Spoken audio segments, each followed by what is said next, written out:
আসসালামু আলাইকুম দর্শক, আশা করি আপনারা ভালো আছেন। আমি আলহামদুলিল্লাহ ভালো আছি। এই যে মার্চ মাসের আজকে 26 তারিখ।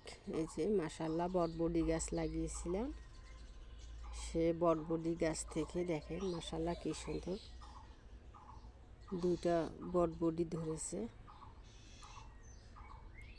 পুরাতন কদোয়া বা ধুন্দুল বলে, সেই গাছ থেকে আমি কদোয়া বা ধুন্দুল তুলে খেয়েছি মাশাআল্লাহ 8-10টার মতো।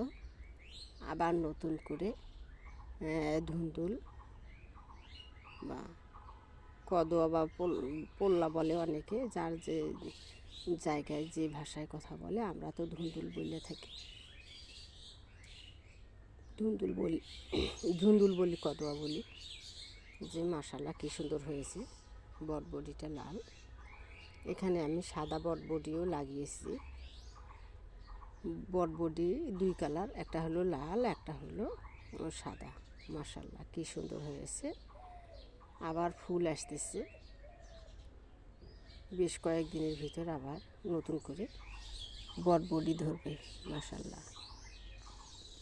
আমার চ্যানেলটা যেখান থেকে দেখেন লাইক কমেন্ট সাবস্ক্রাইব করে দেবেন মাশাআল্লাহ। আমি আপনাদের সামনে আমি নতুন নতুন ভিডিও নিয়ে আসতে পারি মাশাআল্লাহ।